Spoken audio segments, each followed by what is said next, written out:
So here we have the rhetorical synthesis questions from the advanced portion of the Khan Academy's website. And the reminder here, all Khan Academy content is available for free at khanacademy.org.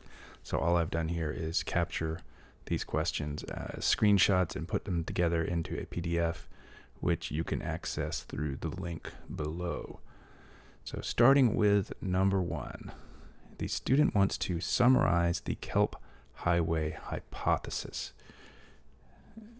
And the second sentence here is always going to be the same. Which choice most effectively uses relevant information to accomplish this goal? And what I usually say about these questions, or what I say about these questions that is usually true, is that you don't need to read the bullet points. But I know that this question is a rare exception to that. And the reason for that is that without reading the bullet points, we wouldn't actually know which one of these summarized the Kelp highway hypothesis. One of them mentions it, but if we look at answer choice C more closely, we see that it doesn't summarize what that hypothesis actually consists of. In other words, what it states, what it claims. So if we scan back up at the notes, we see that the last one, did not mean to cross that out, I was trying to underline it there. The last one says that this proposed scenario is known as the Kelp highway hypothesis. Well, what is that proposed scenario? It is the one mentioned here. So the researchers think that a coastal route, potato, including kelp forests and estuaries, blah, blah, blah, blah, blah. And so what they're doing in answer choice A is really just taking that quotation, which again is meant to summarize the Kelp highway hypothesis. But again, without looking at the notes, we wouldn't have known that that was the summary. Answer choice B refers to an earlier point, but that's really more background.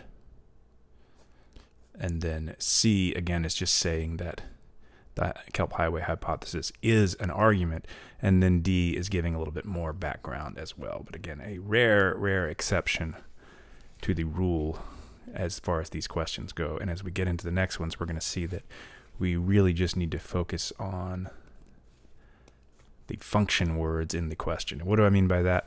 Well, maybe function words isn't the best way to put it, but looking at this one, it says that they want us to emphasize a difference between the two books. So for one thing, it needs to mention two books, and for another, it needs to mention a difference. And so here, answer choice A is not mentioning books, it's mentioning authors, and it's really emphasizing a similarity. The 1807 Slave Trade Act resulted in part from a book by Equiano, while the 1906 Pure Food and Drug Act resulted in part from a book by Sinclair. Well, we still don't know anything about the books. I mean, it refers to books, but it doesn't mention their titles. And I think if we want to know a difference between the two books, we should probably... Yeah. I mean, I don't know that's really a difference. That's really a difference. I mean, it's kind of a similarity in a sense, even though it's two different acts. They both emerge as results of different books. So I don't know.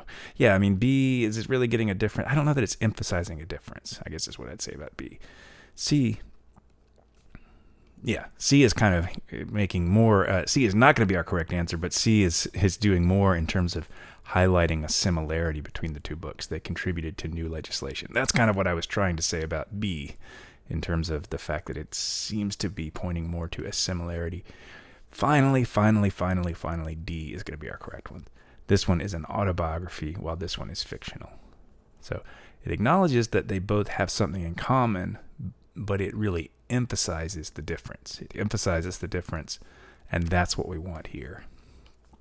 So this is a better example of how we didn't really need to read the bullet points there in order to get the correct answer. Number 3. Emphasize the motivation behind this artwork. Okay, that particular artwork. So we look at answer choice A. It doesn't even mention that artwork. B, it describes it, but it doesn't say anything about the motivation behind it.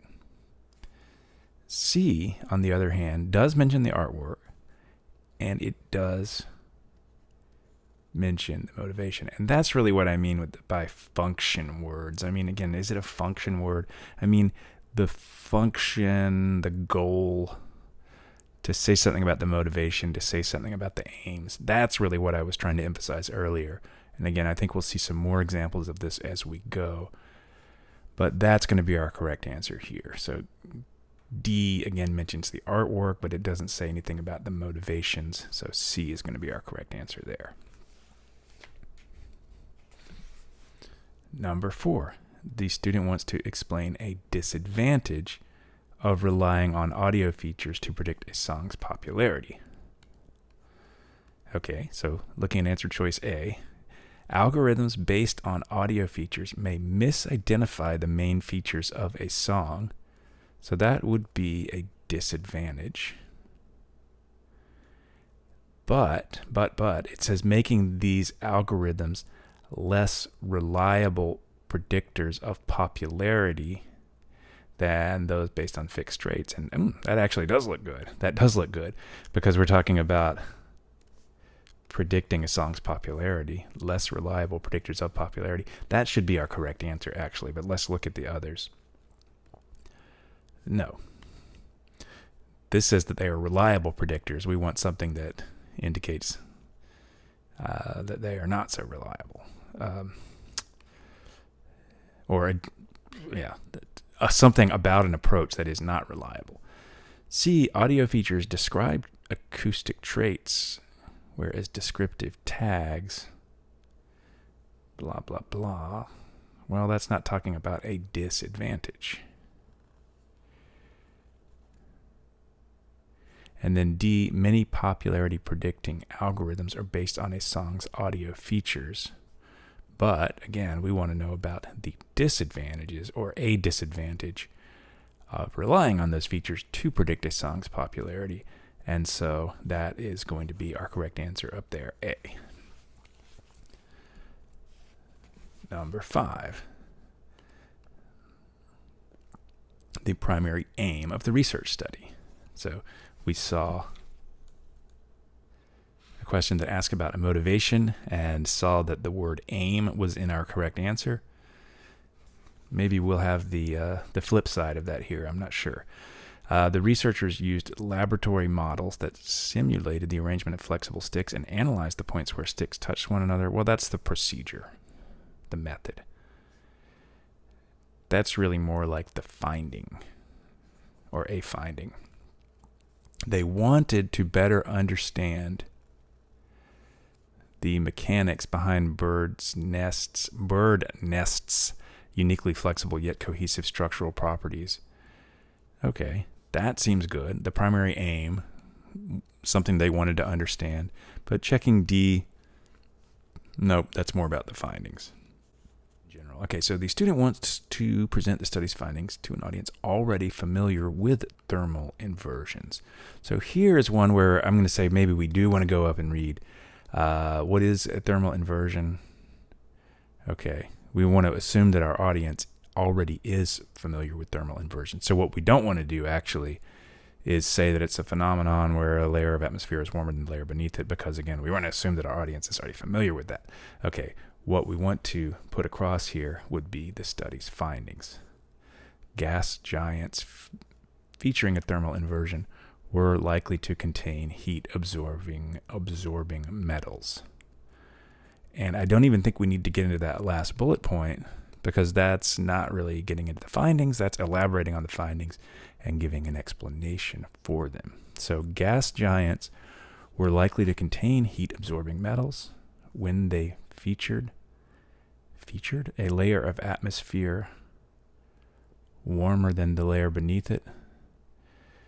No. This phenomenon is known as thermal inversion. A thermal inversion, no. We want to, again, assume that the audience is already familiar with those things known as thermal inversion, so we don't need to explain what they are. Okay. Definitely not B, because that's, again, just giving more background. They found that gas giants featuring a thermal inversion were blah, blah, blah. And so this is going to be our correct answer. And again, function type words. Findings, researchers found.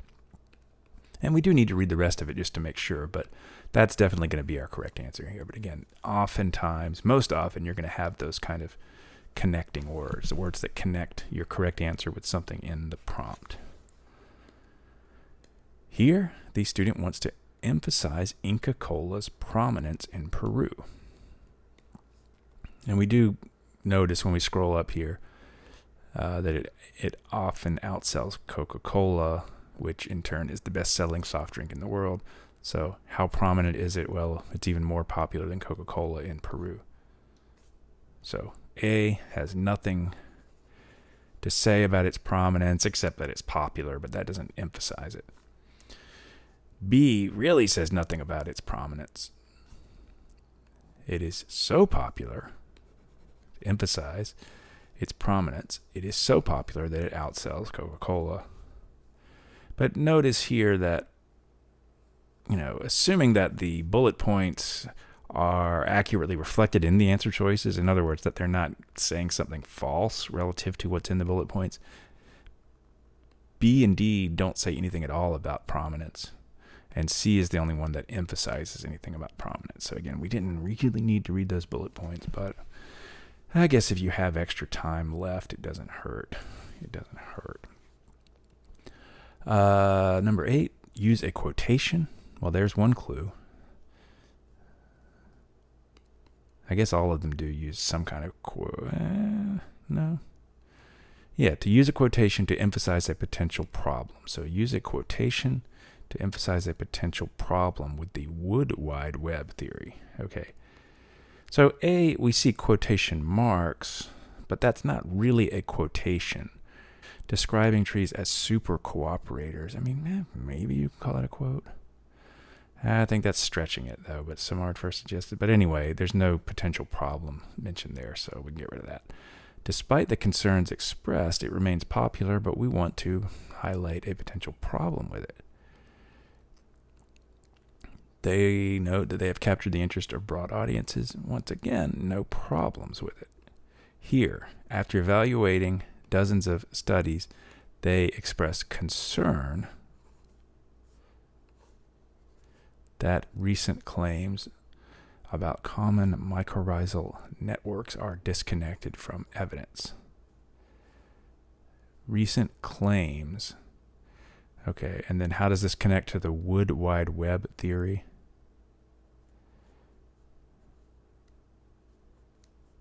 Yes, CMN studies, common mycorrhizal networks. Yes. So that's going to be our correct answer, D. Number 9, the student wants to make and support a generalization about the Alta conflict. Okay, so here is the kind of question that can be more challenging. I mean, I know that these are all supposed to be advanced, but these questions so far haven't been the most difficult. But one thing that can make these difficult is when they ask you to do two different things. You have to be really careful and make sure that you don't pick an answer choice that just does one of those things. Okay, so make and support a generalization. Well, what's a generalization? It's some kind of general claim. It's something that holds true in general, maybe not in every single case, but it's not an example. An example might be used to support a generalization, but a generalization is broader than merely a single example. So let's see here. Sami rights to land, waters, and resources received international attention as a result of the Alta conflict. Well, maybe they're making a generalization. So I'll put a yellow check, but they're not supporting the generalization. So I'm going to put a green X. Okay. During the Alta conflict, Sami activists staged protests to block the construction of a dam on the Alta River that would disrupt local fishing and reindeer herding. Well, there I'm going to say they don't even make a generalization. I mean, they're just stating something that happened. Whereas A is getting closer to an actual generalization. And but if you're not making a generalization, you can hardly support it. So I'm going to go ahead and put a green X beside it as well. C, although the dam that the Sami activists had protested was ultimately built, the Alta conflict had a lasting impact. And so once again, I'm going to say that they make a generalization, but they don't support it. If anything, they're not weakening the generalization, but they're not supporting it. They're saying in spite of this other thing that happened, this generalization holds true. So it had better be D. It had a lasting impact. That's a generalization. And it resulted in international attention and legal protections for Sami rights to lands, waters, and resources. That is the support for it. So now as I look back at answer choice A, we could maybe flip it around and say that what they're doing in A is giving support without having made a generalization. But in any event, the one that does both of these things that they ask for is going to be answer choice D. Number 10, they want to provide an explanation and an example. So another one that asks us for two things. So an explanation and an example of sonic meditations. So it is not music, but rather a series of sound-based meditations that consist of instructions. So that to me sounds like an explanation. It is not this one thing, it is something else. And then we have another very clear sort of function word or phrase, in this case, for instance, that connects with example. Meditation 18, for example, instructs participants to listen to a sound until you no longer recognize it. Okay, so that should be our correct answer, but let's look at the others just in case. Yep. B is giving maybe a couple of examples, maybe contrasting examples, but it's not giving an explanation. So I'll put a yellow X. I guess we can go ahead and give it a green check, but we want one that does both, like answer choice A does. C, that gives an explanation, but no example. And then D, it gives an example, but no explanation. And finally, 11. The student wants to explain what a quenched galaxy is. What is a quenched galaxy? Again, here maybe I would go ahead and double check here. So a galaxy that no longer forms stars. Okay. No. That doesn't tell us what quenching is. When it becomes quenched, a starburst galaxy enters the post-starburst phase. I don't know. I don't think so. Whereas C, having entered the post-starburst phase, a quenched galaxy is one that no longer forms stars, a galaxy that no longer forms stars. So kind of the bookends here, numbers 1 and 11 stand out as ones for which the bullet points are maybe actually helpful.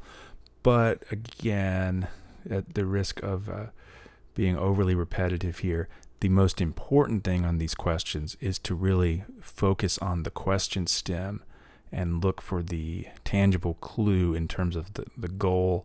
And then as needed, you can go back and scan through the bullet points. But again, in many, many cases, the question stem and the close inspection of the answer choices is all that you really need.